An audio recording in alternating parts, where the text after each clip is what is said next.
ये जो इस्तीफा है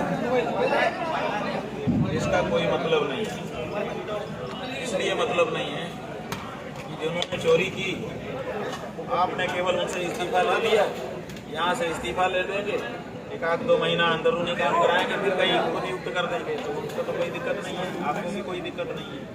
उनको नियुक्त किया है, उनके बारे में देश कुछ जानता नहीं है, आप ही लोग जानते हो कि वो आपके खास आदमी है, इसलिए आपने उनको, पहले एक आपका खास आदमी था उसने ये सब कर दिया, अब दूसरे खास आदमी को लाभ के आपने रिप्लेस कर दिया। इससे जनता के मन में कोई वो नहीं है। महाराज जी, अगर ये ट्रस्ट भंग किया जाता और ये जो देश के मूर्धन्य धर्माचार्य हैं, जो अयोध्या के धर्माचार्य हैं, उनको अगर ट्रस्ट में सम्मिलित किया जाता और सरकार केवल निगरानी की भूमिका में रहती तो बहुत अच्छा जोड़ा बन जाता। जो धर्माचार्य हैं वो धर्म की रीति नीति से मंदिर का संचालन करते, गड़बड़ी ना होती और सरकार वहाँ पर विजिलेंसी देती, निगरानी करती, तो उससे और प्रूफ हो जाता है एकदम मामला कि गड़बड़ी होगी ही नहीं, विश्वास बहाल हो जाता। लेकिन विश्वास बहाली नहीं हो रही है, लीपा पोती की जो पहले से आशा थी वही सब हो रहा है कि वो क्योंकि राजनीतिक होंगे जी, तो इसलिए वो अपने राजनीति के चश्मे से देखते हैं।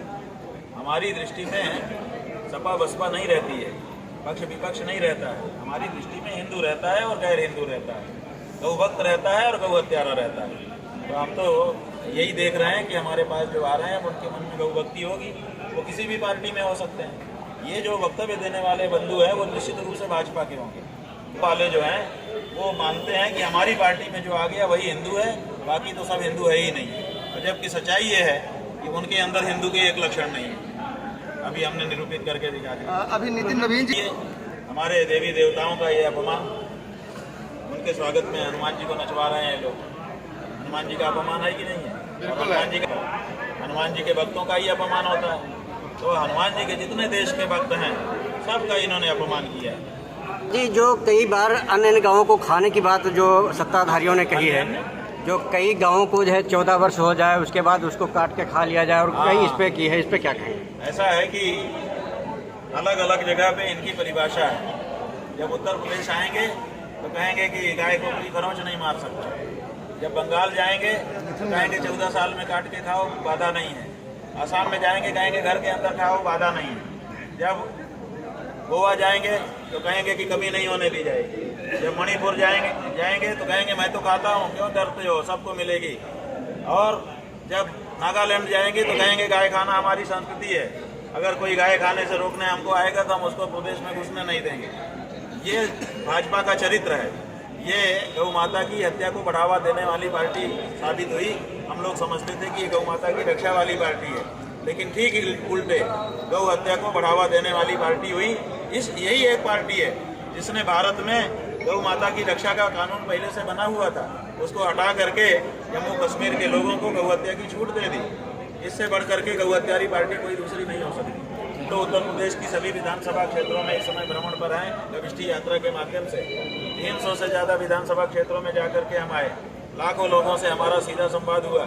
हमने सब जगह पूछा कि आपके क्षेत्र में तो गाय सुख से होगी, लोगों ने कहा कि बहुत बुरी हालत में है, और विशेष करके जो गौ आश्रय केंद्र इनके बने वहीं पे बुरी हालत में है। बाहर कचरा खा के हो सकता है कि गाय जीवित रह जाए, लेकिन इनके गौ आश्रय केंद्र में उसके जीवित रहने की संभावना न के बराबर है। मैं इन्होंने गौ माता को डाल रखा है। मेन यात्रा का उद्देश्य क्या है आपका? यात्रा का उद्देश्य है मतदाताओं को अपने मतदान के प्रति जागरूक करना, क्योंकि मतदाता अंधे होकर के वोट दे रहे हैं नेताजी को, और नेताजी मनमाना उसका दुरुपयोग कर रहे हैं। तो हम चाहते हैं कि मतदाता शर्तों पर वोट करना शुरू करे और देश में ये कानून आए। ये ऐसे नहीं होगा, नेताओं को शर्त माननी पड़ेगी मतदाता की। जैसे हम हैं, अगर हम वोट देते हैं तो हम चाहेंगे कि हमारा नेता पशु हिंसा न करे, क्योंकि हम चींटी भी मारना पाप समझते हैं। अब करके अगर स्लॉटर हाउस चलाएगी सरकार तो हम कैसे वोट देंगे? इसका मतलब है कि हमारी प्रकृति के अनुरूप हमारे मत का उपयोग नहीं हो रहा है, ये दुरुपयोग है। और इसीलिए हम मतदाताओं को जागरूक कर रहे हैं कि इस बारे में जागरूक हो, शर्तनामा बनाओ, शर्तनामे पे शपथ पूर्वक हस्ताक्षर करे तभी वोट दो, नहीं तो वोट देना बंद करो। तुम्हारी शर्तों पर तुम्हारा नेता वोट लेना चाहिए। जैसे महाराज जी, आपको राजनीतिक प्रकरण से लोग जोड़ रहे हैं, राजनीति से जोड़ रहे हैं। भाई जोड़ने वाले कौन लोग हैं? राजनीति वाले हैं। हम तो धर्म नीति वाले हैं, हम तो राजनेताओं को धर्म से जोड़ रहे हैं। देखो कितने नेता आए थे, हमने सबको धर्म से जोड़ दिया गया। जी जी, हम धर्म वाले, हम धर्म से जोड़ रहे हैं। राजनीति वाले राजनीति में ही है, इसलिए वो राजनीति से ही तो जोड़ेंगे, और किससे जोड़ेंगे बताओ। जैसे कि महाकुंभ में काफी आपके ऊपर आरोप प्रत्यारोप लगाए सत्तासीन। आरोप लगाने वाले तो लगाते ही रहते हैं, आरोप लगाने मात्र से कुछ नहीं होता, उसकी सच्चाई साबित करनी पड़ती है। अब बटकों को जो है काफी घसीट के चोटी पकड़ के जो है दैनिक भास्कर ने तो आज छाप दिया है ना, आपने तो देख ही लिया होगा। ठीक है।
सभी साथियों से अनुरोध है कि अपना रास्ता खाली कर दीजिए।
संयोग बना है।